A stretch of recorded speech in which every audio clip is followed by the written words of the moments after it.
Hi, welcome to Thrive Hive Live. I am Vicki James with Beyond Aligned Books and Thrive Hive.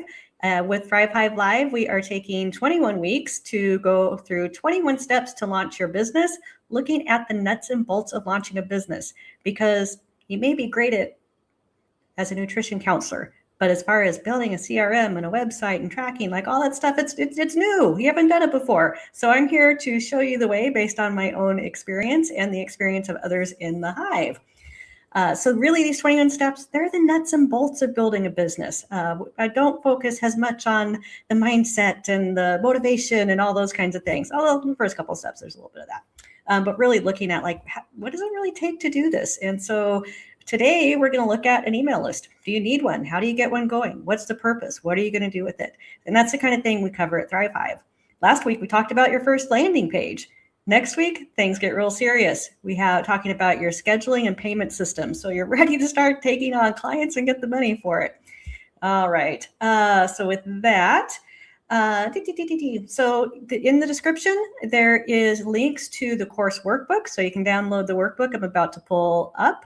There's also links to Thrive Hive Live information, Thrive Hive.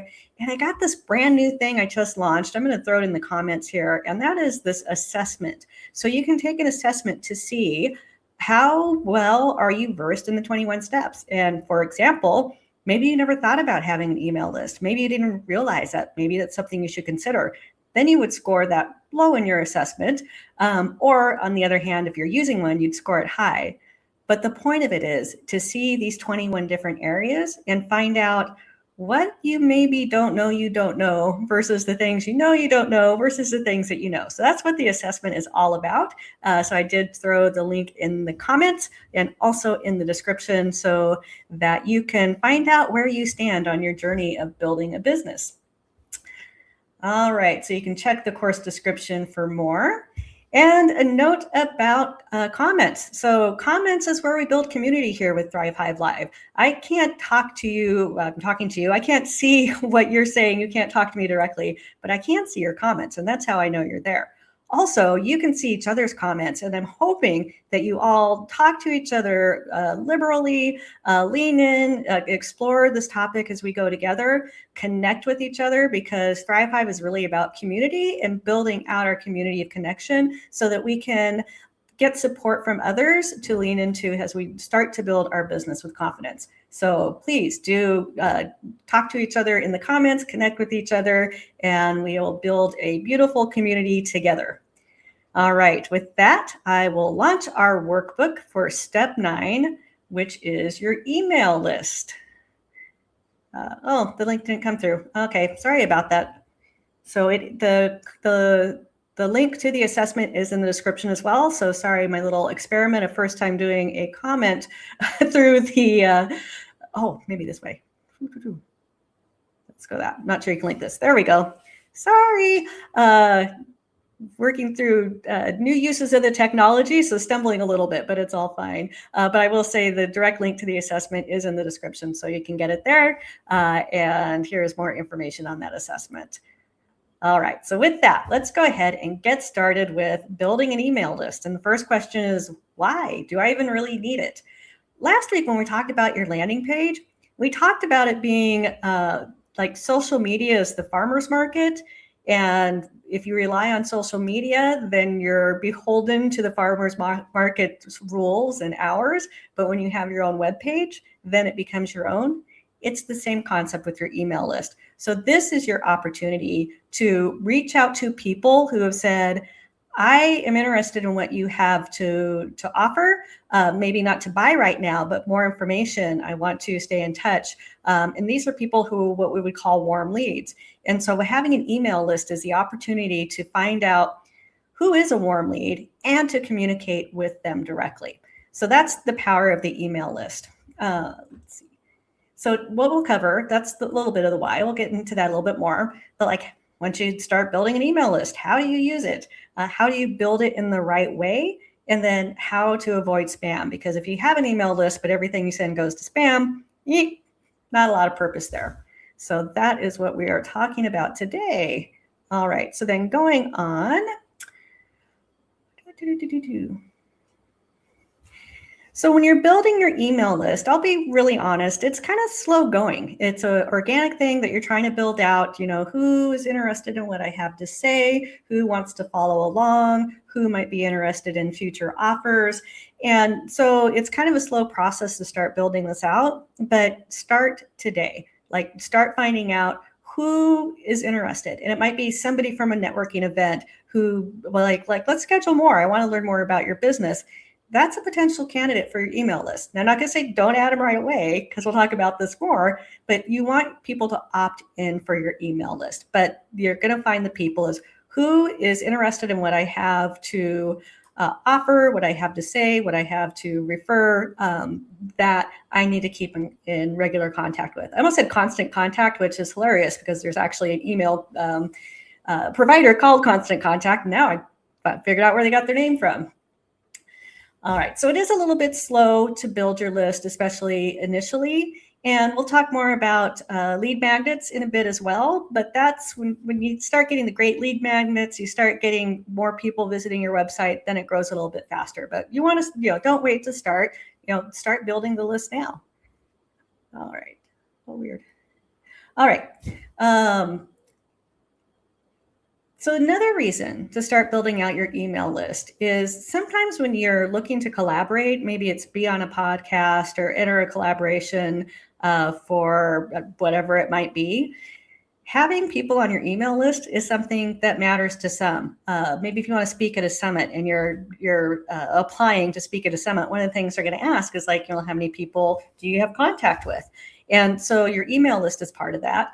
And it kind of shows that, I'm not just somebody out here talking to the wind, but there's actually people following that are interested in what I have to say. And your email list is representation of that.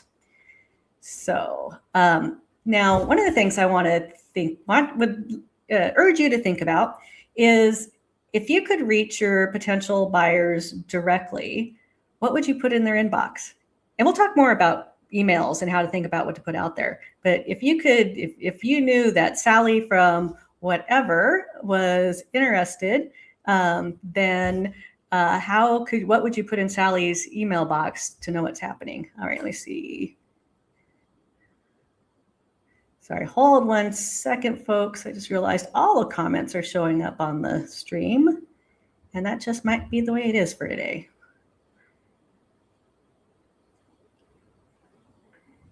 All right, I'm messing with that. That's enough. You all get to see the comments on screen with me today.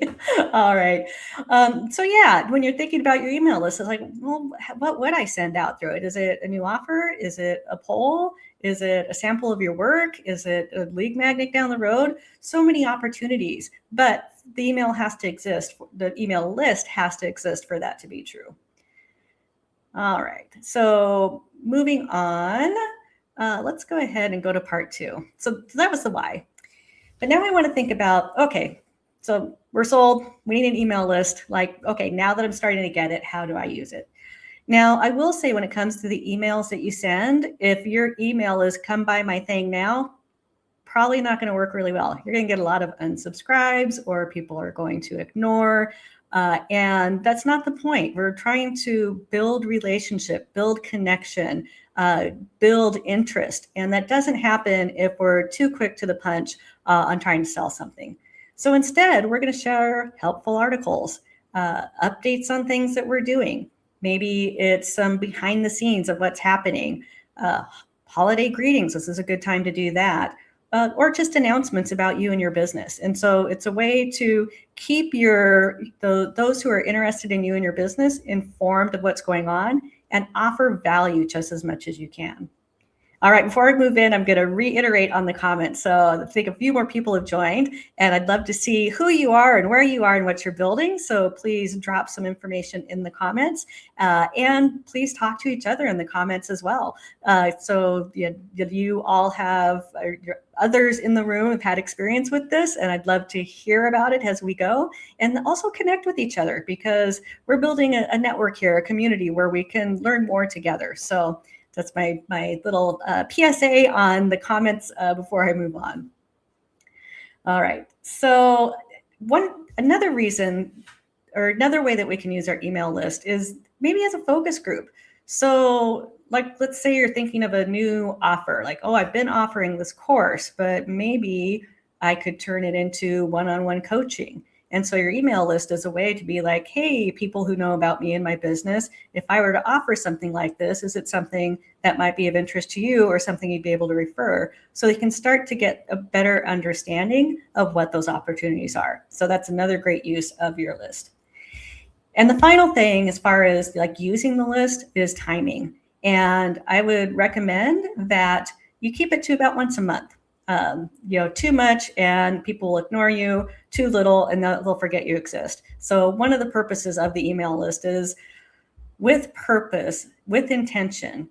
A little monthly reminder is like, hey, I'm out here. I'm still waiting to serve you, still offering you value any way I can. Just dropping in to say hi so you don't forget me. And so that is a great opportunity to do that. So as far as timing, I'm a once a month fan. I think too much more than that, it's going to be a challenge. In fact, we'll get to my first story here. And there's one list in particular I think about that the stuff that comes out of it is relentless. I think I got on the list because I scheduled a meeting and I clicked the little box that says, yeah, you can send me stuff. But the amount of stuff that comes out is a lot. And I've tried to unsubscribe. And now when I see these things pop up, I instantly go to annoyance. So with your email list, when people see your name, you want them to be like, oh, I wonder what I'm getting this month. Oh, I wonder what Vicki has to say, or whatever it is. You don't want them seeing your name pop up and be like, oh, that thing again. So that's the goal. That's what the feeling we want to invoke when our name comes up in the email is like, oh, there might be something useful here. Let's take a look. All right. Now, I'm going to tell you a little secret too. So, and I have a little box in the center here. And this is something a lot of people don't really talk about. But if you're using an email tool like MailChimp or a CRM system like HubSpot or Go High Level, there's a little spy tool built in that tells you who opened the email, who read it, who clicked what links. And so by using these services and seeing how people interact with the emails that you send, you get a whole lot of information you might not otherwise see. And so you can start to see, oh, wow, I sent this out and it looks like that Carrie has a lot of interest in my next class. Maybe I can reach out to her and find out. Now, I won't say, don't be creepy about it. Don't say, hey, I was spying on you and I saw this, but it is giving you information that you can use. And so that's another great advantage of the email list, that if you don't know, you don't know. Now you know. Now you get more information about who is engaging with your content that you're sending, and more importantly, who is clicking on the things or downloading the things that you're sending, because those are the people that you may want to kind of do a little check-in and reach out to. All right. So with that, we have to talk about building it the right way.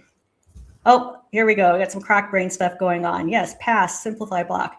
And Patrick's pointing out in the comments here tools of the Ask Alex coach. And so this is a great way to kind of lean in and be like, if I want the people to welcome my emails, how do I make sure I'm not sending anything that is off-putting? So off-putting would be a way of saying invokes the crocodile brain. And so there's tools out there to help you make sure that you get this tone right. And we'll get more to the how to avoid spam, and there's more that goes into it than that. But before we get there, I did want to talk a little bit about building it. So your email list should be built based on consent. And you've probably like scheduled meetings or downloaded the thing, and there's always this, I agree to marketing material from so-and-so. And that is a very important piece. In fact, it's not just me saying that. You have the USA saying it, you have the EU saying it, and you have Canada saying it. And I've listed some links here with more information on what those requirements are. But here's the good news. When you're using an email service, you don't have to think about it because they have built that compliance in the solution. So using these services are a great way to go. Now, I will caution, if you're going to try to do your email list through a spreadsheet, If you're small, it's small, it might be doable, but you're probably going to run into a couple of areas such as, did you get consent and can you prove it? And also you're going to lose the tracking that I was just talking about, of the spy tool that's included with all of these. So could you build an email list in Excel and send emails from there? You could, but it might have some complications. And as you get bigger, it's going to become kind of unwieldy and cumbersome. So I recommend going with an email service early. In fact, the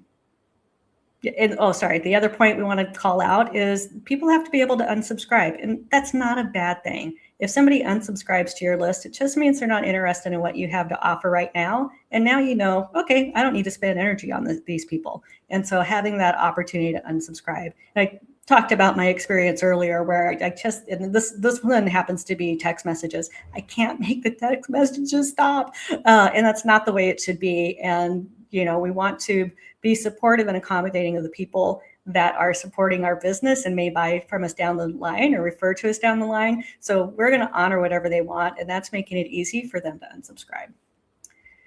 All right. So I wanted to talk about, too, the mistake I made early on.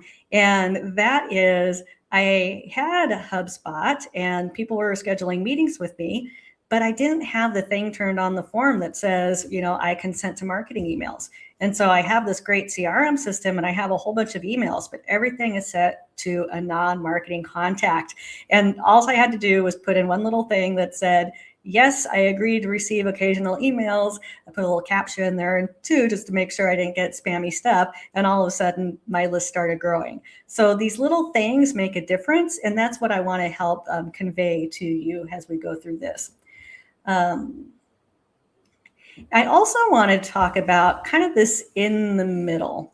And that is, there are a couple of platforms where the advantage is they email things out on your behalf. So it's landing an email. People aren't having to find it on that platform. And the first example is LinkedIn newsletters. If you have a LinkedIn newsletter and people subscribe to that newsletter, LinkedIn will send it to their mailbox or their email so that you don't have to worry about, did they see it in the feed? And then Substack is another example where they will email it out. But the advantage to Substack over LinkedIn is you actually get the email addresses. You have control of that list. So I have a Substack that's a passion project. It's not related to the business very much. And if I wanted to, pull those 200 names out of Substack and start using them somewhere else, I could. Now I don't, because they have not agreed to get Beyond Align Books or Thrive Hive emails from me.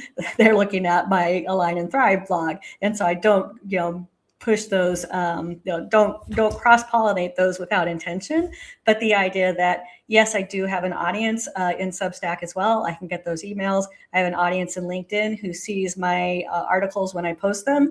And that all counts. When I was talking earlier about, like, if you're applying to speak at a conference, those numbers count as like, yeah, I have followers that I can reach out to. And what you're telling these let's say summit producers is, I can help promote this event for you because I have people in my corner. So that's what it's all about. And then how to really build up this email list, it often comes from your lead magnets, which is a future lesson, but really you likely have clicked the download the thing from somebody. That download the thing is a lead magnet. And when you do that, you end up on their list because along the way you opted to get emails from them. And so that's how it kind of flows end to end there. All right, I think we're moving on to platforms. So there are many platforms that you can use out there. MailChimp is a popular one. We got Kit, MailerLite. I mentioned Constant Contact. I think that's still a thing. It's not on the list. But your CRMs will have email campaigns built in. It's usually under marketing because, again, these are marketing contacts. And so assuming that the person is marked as a marketing contact, then you can go in and build an email campaign, build your email, and send it out. And so many different platforms to do that. And again, the question earlier is like, well, can't I just send it from my regular email? You could. I'm not sure you want to. When you're super new and small, it might be useful to start to get a feel for what it's like. But these platforms are going to be so much better help to you. And they come at different cost and intro levels. So feel free to check those out. All right, so moving on, avoiding the spam trap. And this was a really important part of the lesson for me because I learned my lesson the hard way. My very first email, I spent a lot of time getting it all pretty, and I had like the little sections and groupings and dividers and images and all this other stuff. And I sent the email and I noticed it went to spam. So an email sitting in spam doesn't really help us very much. And I learned then that the more simple I kept it, the better it was. Now, it started with just this way to avoid the spam filter. But as I got more understanding of how to talk to people on my list or in my warm connections, simpler is better anyways. So we talked a little bit about Ask Alex and the crocodile brain. If I'm just, hey, here's the stuff I want to share this month in a simple format, it's more likely to get read or scanned, more likely to get clicked on. It doesn't feel icky and promo-y. It's just like, here's something that I thought you might find useful. Here's some information I thought you might find useful. And it becomes more of a conversation. It's not about the blingy presentation. It's about the content. So keeping the content simple, both in visualization and what we're saying, is going to help keep it out of spam. As far as spam as well, I think it's this next page. We'll skip by there. There are some triggers, and I've done this before where something landed in spam, and I'm like, but it was so simple. And AI helps me through this a lot. It's like, yeah, but you use the word free in the subject, and that's something that makes spam filters go, wait a minute, this is spammy. And so understanding that these things can get trapped is really important, and knowing how to see whether that's true or not. And there's a couple ways to do that. So most of these services have some kind of spam score built in. The ones that I do through HubSpot give me a really good kind of red, green, and I'm waiting for it to be high green for me to send it out. So that's one opportunity. Or you can even just pull it into to AI and ask, does this have any spam blocks in it, and have it help you through that. Also, I think that, as you're using the specific AI tools, you'll see that, a tool like Ask Alex by nature probably isn't going to include a lot of spammy stuff in there, because its purpose is to help you be more relational and less salesy and promoty. So, understanding that your email list is dependent on reaching that end user and staying out of the spam box is what we want to do in order to do that. So I feel like we covered a lot really quick. So, really, why do we want an email list? So it helps us communicate to our audience. It helps us to share items of value, grow our connections, grow kind of the relationships with these people, a way to have kind of a focus group, champions on our side, and let them know what's up. I use mine for like, oh, by the way, the podcast just dropped that I was on if you want to check it out. Oh, I'm doing the Strive Hive Live thing if you know anybody, send it on. But very casual, very light, nothing hard sales. And when I do that, I'm growing this list, and this list helps to grow my audience. And by having an audience, it makes me more promotable for other people. But that's not the only reason I do it, obviously. But it is a nice benefit to have, that if I want to speak at a conference, I can be like, I do have a list, but numbers aren't huge yet, but I have a list, and that's better than a what? And then when we're using it, again, keeping it just really informational, supportive, here's what we're doing. And I avoid the buy this thing now. You can do, and we'll talk about lead magnets. It's like, hey, I got this free thing, download it. And that kind of, warms things up and helps you see who's interested in what you have to offer, so that you understand where the opportunity is to build those. And, making sure that we start building it early. Now, one of my stories is when I first did the Substack that I was telling you about. Then don't do what I did. I took about 40 of the contacts out of my personal emails, not realizing this wasn't really cool. And I auto-subscribed them to my Substack. And once I realized just how obnoxious that was, I felt so bad. Instead, you're wanting to invite people to your list. Some quick ways to get there is, we're going to talk about scheduling next week. And so you can have it set up so when somebody schedules with you, they opt in to be put on your list. When you start doing lead magnets, that's another way to get more people opted into your list. And these are people that you're able to communicate with on the recommended monthly basis so that they still know you're out there. Because just because they're not ready to buy or refer today doesn't mean tomorrow there's not another opportunity if they remember you're there. And then avoiding the spam. So if it lands in spam, then it was kind of pointless. And so how do we keep the email out of spam? And the thing I learned inadvertently was actually it's a better email all around. Like it's more purposeful, it's more helpful, it's more engaging. And so really making sure that we're straightforward on, are we offering value? All right. So with that, I think I want to ask one more question before I end this. And that is, if you could reach, I think I already said this once. We'll ask again. So if you could send something to a potential, client, somebody who booked time with you or downloaded your thing, what message would you want to send them? What would you include in this email? And I'll see if I can be quiet for about 60 seconds and see if we get anything in our chat.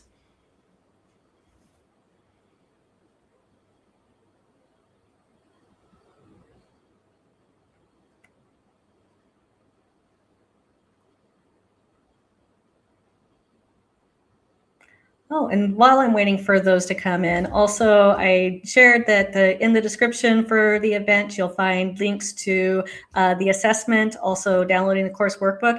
And just a reminder, I offer 45 days free of Thrive Hive. So if you want to get inside the community, join us in our 3 meetings every month or on our insider community boards and get the full courses.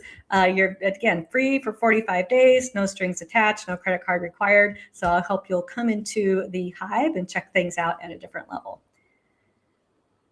All right. So I asked a really hard question. That's what I get for asking a hard question. What would you share with them? And I'll put one out there. I did one of these newsletters last week, and or my email last week. And what I didn't know at the time is that there's going to be a podcast dropping on Thursday with me in it with Paul Briley. And so if I had realized the drop date, I probably would have put that in that newsletter, that email exchange. But I'll share it on LinkedIn and other ways as well.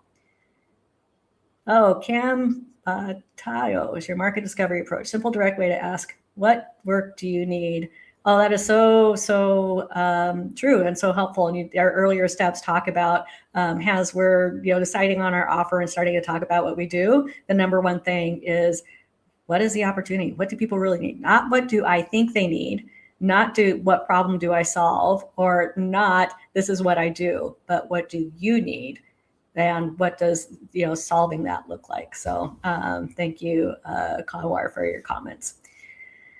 All right, so with that, I'm going to say thank you for joining us for another Thrive Hive Live. Next week, we're talking about your calendar and your payment systems. So after next week, you're ready to have people book time and pay you monies. That's exciting, right? So that's the 21 steps to launch your business. We'll be about halfway through, and we'll be ready to start taking in the dough. So I hope you will join us again next week. Thank you for joining me this week, and that's it. Bye.